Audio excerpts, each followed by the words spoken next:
If you ask me a clear sign of maturity as a filmmaker, it's finding out how to get exactly the image you want, but you find out the amount of tools you need to get that look is getting smaller and smaller. And in this video, I'm going to look at an interview and a sequence around the interview of a documentary that we made for the Random Note project where I was the director of photography, and this was an entry for the Art of Documentary's one-day doc. From a DPing point of view, this is one of my favorite things I've done in a hot minute. So let's break open this bad boy and learn something.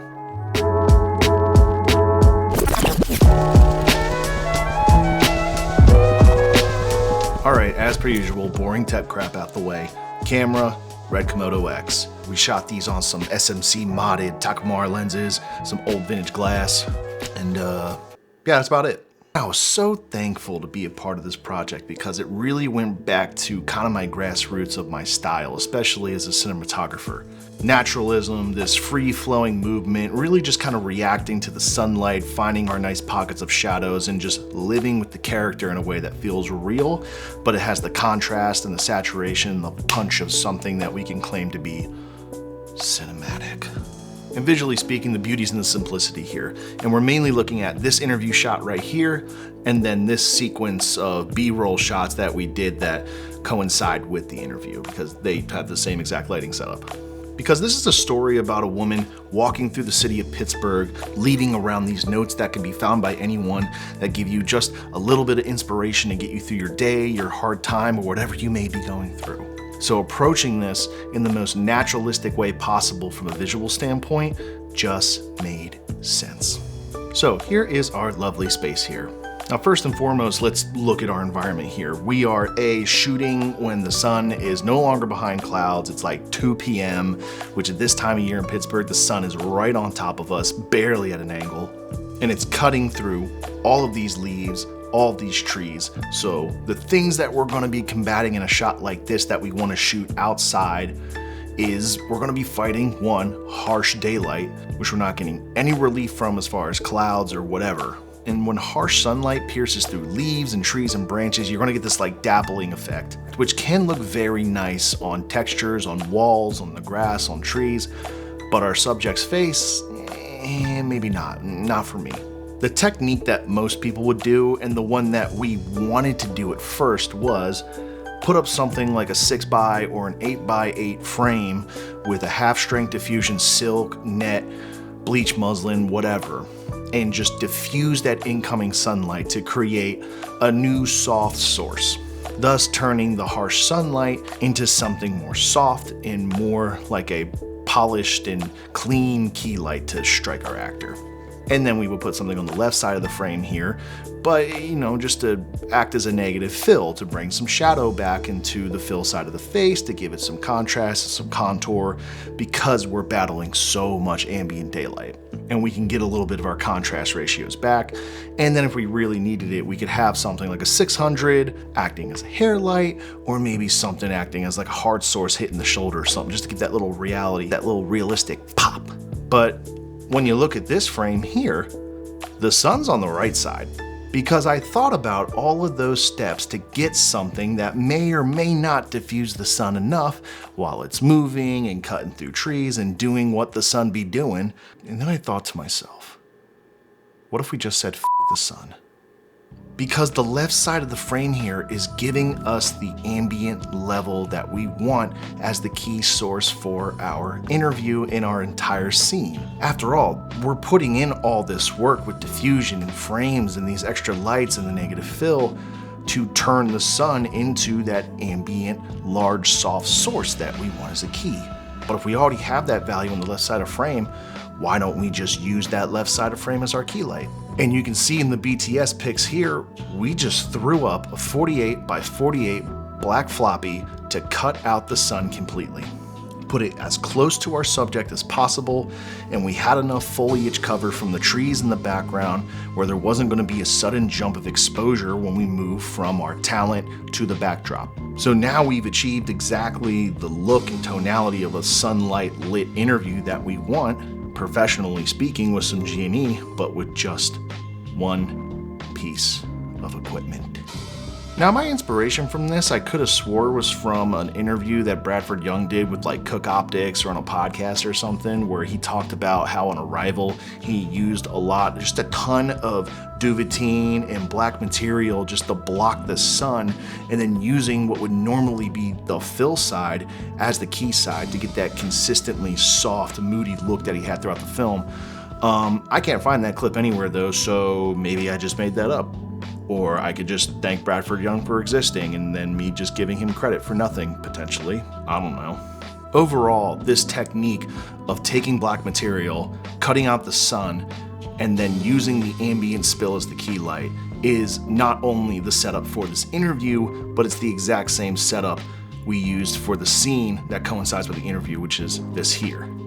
Now, I find two major things here. One, when you're using that ambient light from the left side of frame as your key source, it's going to shift and change way less than it would if we were using the sun as our key light. Even if it was going through muzz or some kind of diffusion when we were trying to control it, it's going to change. We're now fighting the clock in a way. I think using the ambient side, we are fighting the clock way less and adhering more to a more tonal consistency, especially with the soft light. I think we could have rocked this look for at least 2 to 3 hours easily before a lot of warmth got to be introduced. And even if a lot of warmth did get introduced, I still think we could have shot with this look for a hot minute. And just look at the skin tones here. Because we're using that quality of light, what we're getting is that extremely soft fall off and that really silky, smooth transition from highlight to mid-tone to shadow.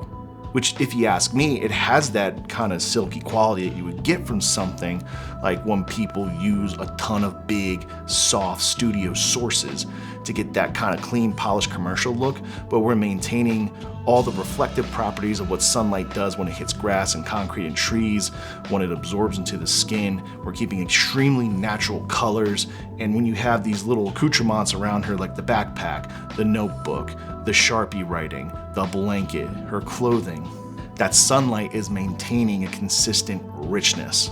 Now, the other alternative here is to use something like a 600 or a 1200 or some kind of stronger daylight balance light to kick back into the face and give us that consistency and control and maybe even uplift our subject. Now, there are plenty of projects where a technique like that is the way to go.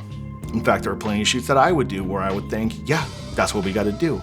Maybe just to give it a little pop to the face, give a really extravagant eye light, or maybe it's like a more beauty style shot, maybe a commercial or corporate. Not this one. Naturalism was the name of the game for this film. And then in post, kind of enhancing the contrast and the quote unquote filmic attributes of the image.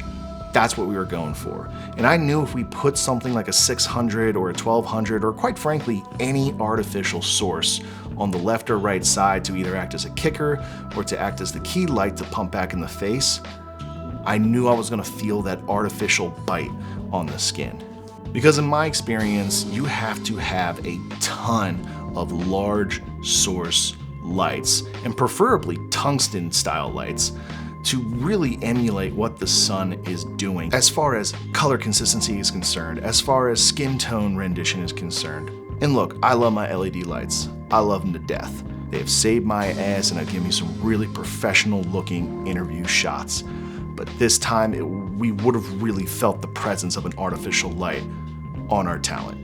Now, I could be lying and you could just be better at lighting than me and said, nah, Davis, I could have done that just totally fine with a 6 or a 12 or some other artificial lights, which did I say, I'm sure you could. But at the end of the day, if I'm the DP on this, I'm going to march in the confident path that I have trained myself to do sometimes, and I know to get the image that I wanted and the image that the director was going to be happy with, this was the only technique that we needed to do. And quite frankly, I don't think there's ever going to be a world where I'm going to be convinced that more and more and more lights are only going to make me a better DP. Really, it just means I'm bringing in more luminance into the scene, yay. But when we apply things like cutters, like diffusion, black material, things that shape light, now we're really getting into the nitty-gritty of what a cinematographer is. We are not people that just turn lamps on. We are people that shape light, that direct it, that bend it to our will. And if our will is already there and all we need to do is flag it, And as a side note, man, I could just be making this shit up, but there is just something about putting really old vibey glass in front of a red sensor that just feels really nice to me. I don't know, I'm sure this would look just as good on an FX3 or an ARRI, but I'll tell you what, for the first time shooting on the KOMODO-X, I was pleasantly surprised. But all in all, yeah, if you approach scenes simply, look at your environment and find the easiest ways to put together a lighting technique that will give you a consistent but strong and striking look, I think that truly is the sign that you might be maturing and growing into the DP or director that you want to be. And also, even more and more importantly, I didn't get this by myself. Of course, we have our director who found this location and wanted to chase down this story in the first place, giving me a lot of inspiration on the visual to go. I mean, look at how nice this park looks. And then of course we had Tim on G&E, who brought a lot of gear and a lot of grip equipment. And remember, he brought a lot of stuff. We had a full, pretty much van available to us. But with what I was going for, mixed with his insight and skills as a gaffer and a DP in his own right, this is what we came up with.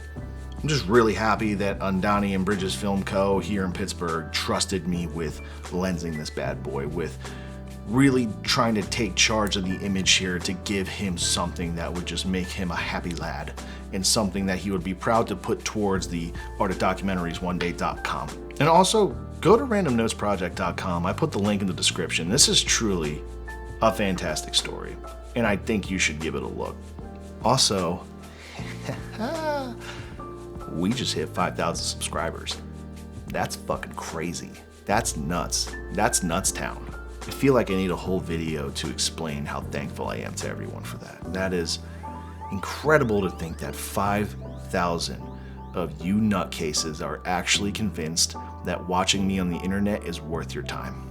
And to that I say, cheers to you. But seriously, thank you guys so much for believing in this channel, for keeping it going, for actually making me believe that I can make something out of this one day, or just enjoying a couple minutes of learning a little bit about filmmaking, or just enjoying a few minutes of some random guy on YouTube talking about filmmaking.